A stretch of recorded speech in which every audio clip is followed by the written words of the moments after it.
ఆలియా భట్ అదేంటి మన సీత త్రిబుల్ సినిమాలో ఆమెమో సీత క్యారెక్టర్, మరి మన ఎన్టీఆర్ గారేమో భీమ్ క్యారెక్టర్ అయితే చేశారు.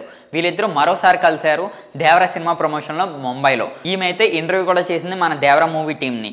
అప్పుడు ఎన్టీఆర్ గారి గురించి ఆలియా భట్ అయితే ఒక విషయం అయితే చెప్పింది.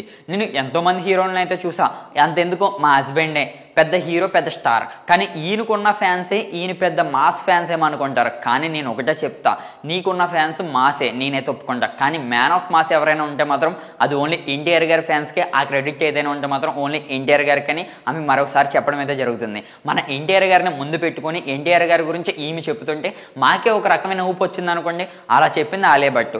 ఆలియా భట్ గారు ఒక విషయం అయితే చెప్పారు. మేము గతంలో చేసిన త్రిబుల్ సినిమా గురించి అయితే మేమందరం కలిపి ఒక సినిమాకి ఒక ప్రమోషన్స్కి అయితే వెళ్ళాం. అక్కడ అందరికి హీరోస్కి ఫ్యాన్స్ అయితే వస్తారు, అది కామనే. కానీ ఎన్టీఆర్ గారి ఫ్యాన్స్ మాత్రం వేరయ్యా.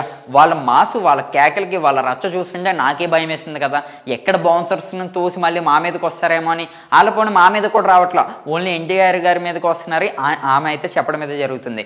ఈ ఇంటర్వ్యూ చూస్తే మాత్రం నాకైతే ఒక రకమైన పక్క ఒక గ్యారెంటీ అయితే వస్తుంది. ఎవరేమన్నా సరే మన ఎన్టీఆర్ అన్న కొట్టే హీరో లేడు, మన ఎన్టీఆర్ అన్న ఫ్యాన్స్ని టచ్ చేసే ఫ్యాన్సే లేరబ్బా. ఇదైతే చెప్తున్నాం కదా. మరి మన దేవరా సినిమా గురించి మాట్లాడితే మాత్రం మరొక స్థాయికి అయితే వెళ్ళిపోయింది. ముంబైలో ఏ స్టార్ ఇంటర్వ్యూ చేసినా సరే ఎన్టీఆర్ గారితో ఒక రకమైన క్రేజ్ అయితే వస్తుంది దేవరా సినిమాకి. రీసెంట్గా ఆలియా భట్ గారు ఇంకొక విషయం అయితే చెప్పారు. మేమందరం కలిపి స్టూడియో లోపల నడుచుకుని వెళ్తున్నాం. ముంబైలో కూడా ఆయనకంటూ ఒక ఫ్యాన్ బేస్ అయితే ఏర్పడిందంట. ఎక్కడికి వెళ్ళినా సరే ఫ్యాన్స్ అయితే వస్తారు. కానీ ముంబైలో కూడా జై ఎన్టీఆర్ అంటుంటే మాకే భయం వేస్తుంది.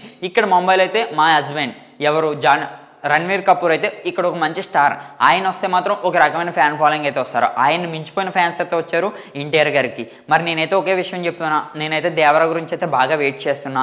దేవరా నుంచి వచ్చిన సాంగ్స్ కానీ ఏవైతే పోస్టర్స్ ఉన్నాయి కానీ అవి ప్రతిదీ చూస్తే నాకే ఒక రకమైన ఆనందం అయితే వేస్తుంది. సినిమా మరొకసారి మరో మెట్టు ఎక్కుతుంది. ఇది పక్క 1000 కోట్లు కలెక్ట్ చేస్తుందని నేనైతే అనుకుంటున్నా.